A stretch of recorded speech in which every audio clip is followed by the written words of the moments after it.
Hello guys, this your friend Adarsh Singh और मैं लौट आया हूँ अपने और एक वीडियो के साथ।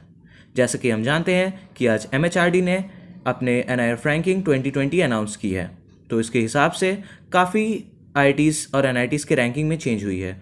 बहुत सारी NITs ऊपर गई है, बहुत सारे NITs नीचे आई है।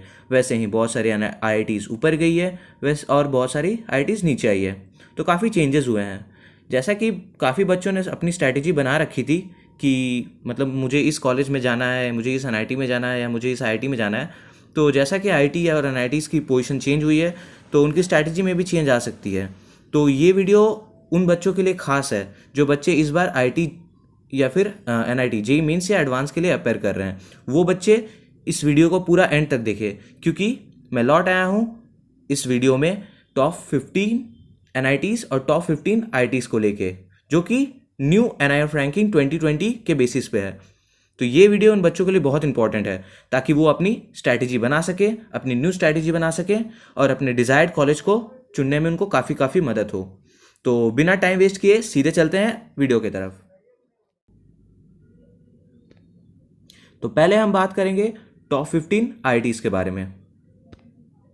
तो एट नंबर 1, जिसके NIRF रैंकिंग भी नंबर 1 है, here comes IIT Madras with a score of 89.93%। तो यहाँ पे मैंने एक टेबल दे रखा है जिसमें कुछ रैंकिंग दी हुई है, कुछ परसेंटेज दी हुई है कि TLR 100 में 95.42 है, RPC 100 में 94.64 है। जियो, आप चिंता मत कीजिए, मैं इन सारे टर्म्स को एक एक करके समझाऊंगा ताकि आप अच्छे समझ सकें कि ये जो रैंकिंग है वो किस बेसिस पे होती है।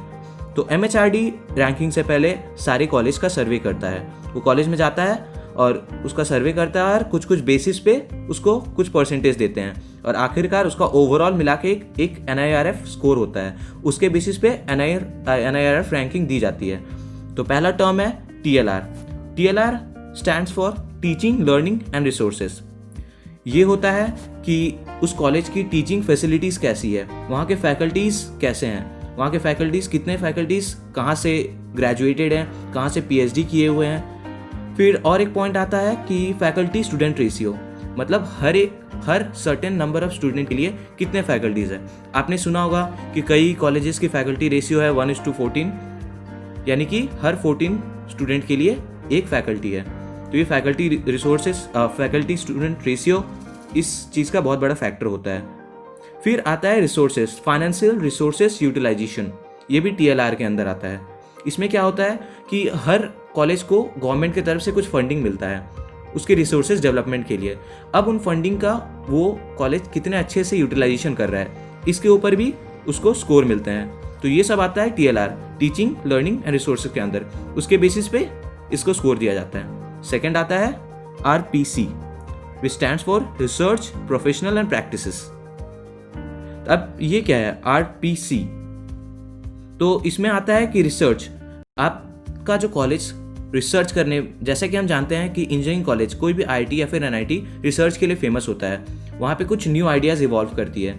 तो आपका वहाँ पे लैब्स कैसा है, वहाँ रिसर्च किस तरह का हो रहा है, किस बेसिस, किस चीज़ पे हो रहा है एंड कितना प्रोग्रेस कर रहा है। और वहाँ पे जो रिसर्च, वहाँ जो PhD टीचर्स हैं जो उसको वो समझा रहे हैं, तो उनकी मतलब रिसर्च कितने अच्छे से जा रही है। तो ये सब चीज़ों पे भी डिपेंड करता है कि RPC का स्कोरिंग। नेक्स्ट आते हैं GO stand for graduation outcomes. अब हर कॉलेज में जैसा कि ग्रेजुएशन स्टूडेंट्स होते हैं, तो हर कॉलेज में कितने नंबर ऑफ स्टूडेंट ग्रेजुएट्स कर रहे हैं, यानी कि number of students graduating from that college. अब ग्रेजुएशन BTech भी होता है, MTech भी होता है और PhD भी होता है।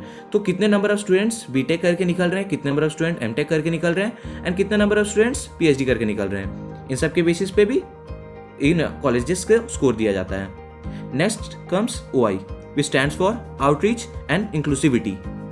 एंड अब ये क्या होता है? तो आउटरीच, जैसा कि वो ये वर्ड से समझ में आ रहा है कि आउटरीच, ये कॉलेज कितना डाइवर्स है, कहाँ कहाँ के स्टूडेंट इस कॉलेज में आते हैं, मतलब कौन कौन से स्टेट से आते हैं, कौन कौन से कंट्री से आते हैं। एंड इंक्लूसिविटी क्या होता है? अब ये कॉलेज के अंदर जो स्टूडेंट्स हैं उसके वेरिएशंस क्या हैं, मतलब कितने इसमें लड़कियां हैं, इसमें कितने लड़के हैं। अब लड़के और स्टूडेंट्स हैं तो वो कितने PWD डिपार्टमेंट से, PWD कोटे से हैं, कितने OBC कोटे से हैं। तो इन सब के बेसिस पे भी इनको स्कोर मिलता है।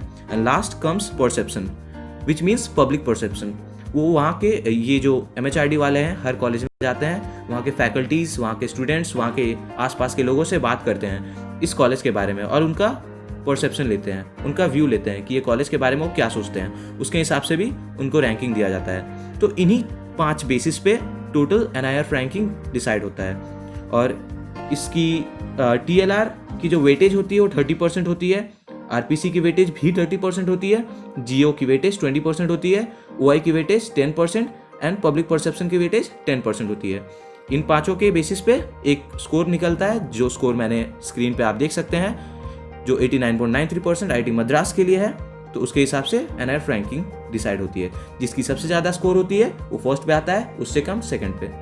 तो ये सब के बारे में मैंने बता दिया अच्छे से। अब आप समझ गए हैं कि NIRF रैंकिंग कैसे डिसाइड होती है। तो अब मैं सिर्फ लिस्ट बताता हूँ कि आगे नंबर पे क्या है। So at number 2 with a score of 88.08 we have IIT Delhi, जिसकी NIRF रैंकिंग 2 है। At number 3 with a score of 85.08% we have IIT Bombay, जिसकी NIRF रैंकिंग 3 है। At number 4 with a score of 82.18% we have IIT Kanpur, जिसकी NIRF ranking 4 है। At number 5 with a score of 80.56% we have IIT Kharagpur, जिसकी NIRF ranking 5 है। With a score of 76.29% we have IIT Roorkee, जिसकी NIRF ranking भी 6 है। And at number 7 with a score of 74.90% we have IIT Gandhinagar, जिसकी NIRF ranking 7 है। And at number 8 with a score of 66.44% we have IIT Hyderabad, जिसकी NIRF ranking 8 है। At number 9 with a score of 62.88% we have IIT Indore, जिसकी NIRF ranking 10 है।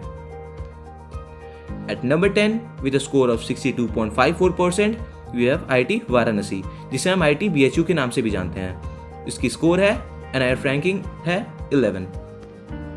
At number 11 with a score of 62.06% we have IIT Dhanbad और ISM Dhanbad, इसके NIRF ranking 12 है। With a score of 56.80% we have IIT Bhubaneswar, इसकी NIRF ranking 22 है। At number 13 with a score of 55.95% we have IIT Ropar. IIT Ropar की NIRF ranking 25 है।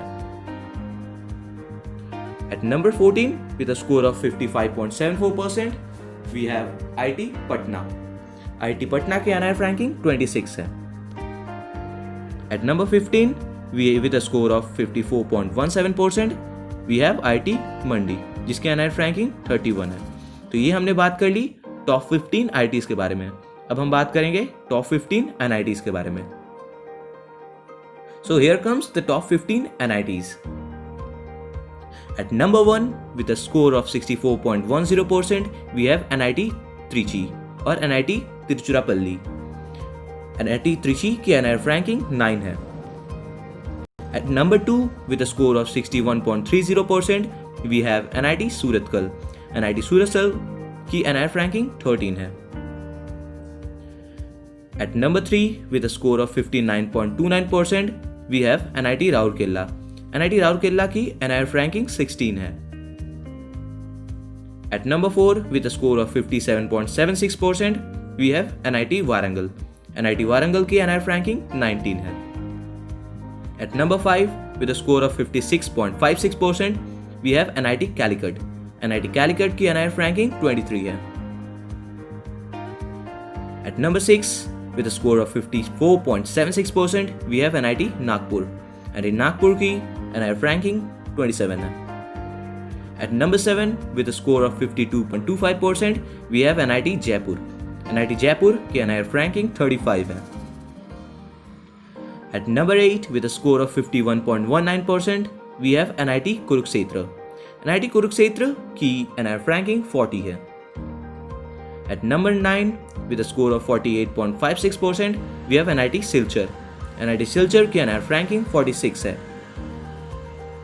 At number 10 with a score of 48.39% we have NIT Durgapur। NIT Durgapur की NIRF ranking 47 है। At number 11 with a score of 48.25% we have NIT Allahabad। NIT Allahabad की NIRF ranking 48 है।